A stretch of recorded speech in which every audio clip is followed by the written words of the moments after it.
Zombies have always been my favorite monster. GameMasters here, and when I get a new monster manual or monster vault or anything that houses monsters for the players to fight, the first monster I turn to is the zombie. I just like to see how they're presented. While we don't have the 2025 monster manual for Dungeons & Dragons just yet, the new 2024 Player's Handbook did give us a stat block as an example. Not to be content with just looking it over, today I want to do a little dive into how the base zombie in 2024 compares to what we got back in 2014. Now, I have specifically asked Wizard of the Coast for permission to show this, and while I suspect we'll see a more fleshed out version in the monster manual when it does come out, this one is more than enough to get us started. In 2014, the zombie was a medium undead of neutral evil alignment. In 2024, that hasn't changed. It's still a medium-sized undead of neutral evil alignment. In 2014, the zombie had an armor class of 8. In 2024, well, we see the same armor class. Its hit points in 2014 were 3d8 plus 9, whereas in 2024 it's dropped a bit to 2d8 plus 6. Now, I'm not too sure of the exact reason for this change, but if I'm going to be honest, that just means I'll end up throwing twice as many at my players. Both versions have a speed of 20 feet, and up to this point things have been more or less pretty similar, but there are some slight changes in the zombie's overall stat block in the 2024 version. Well, in its appearance. And actually, all the stat blocks have been visually changed, but in 2024, we see an addition of an initiative score, and in this case, it's a -2.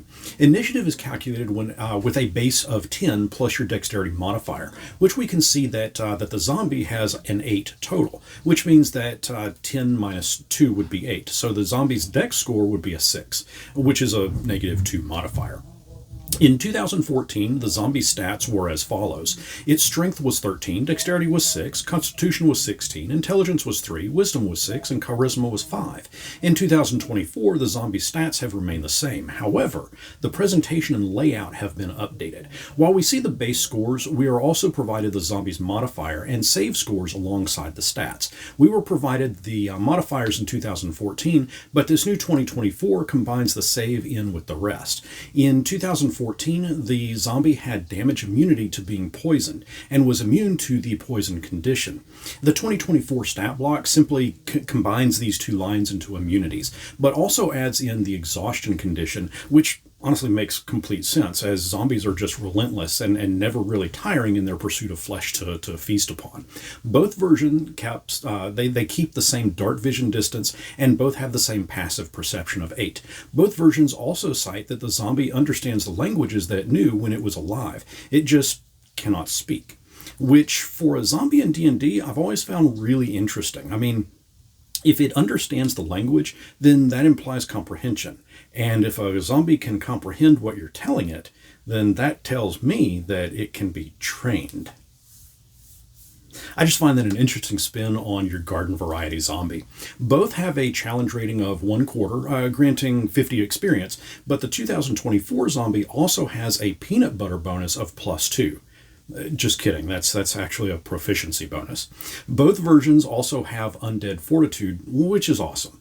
This basically explains how when you think you've killed a zombie, it can just get back up and keep coming at you. And we've incorporated headshots into our table rules for zombies. That nests under the undead fortitude, which is basically if you roll a natural 20 when you're attacking a zombie, it's considered an automatic headshot, regardless of the weapon that you used. For actions, nothing has changed from the 2014 version to the 2024 version. Overall, the changes to the zombies are just surface changes, which is perfectly fine for my table, as I won't really need to plug too much work into altering them going forward. One thing I am disappointed to see, and that's a little bit, well, not disappointed to see, but to see lacking, and not that it was originally included anyways, but I'd still love to be able to see something official. What happens if a zombie bites you? Now, we've got homebrew table rules for that, but yeah, I would have loved to have seen something official. I want to thank everyone for watching today's video as we compared the zombie from yesterday to today. I also want to thank my YouTube and Patreon supporters, as their contributions really help to liven things up.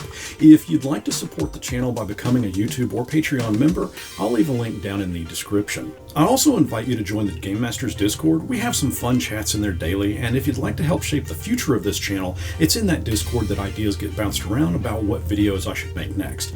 I'll leave the invite link down in the description as well. What do you guys think of the subtle changes to the zombie?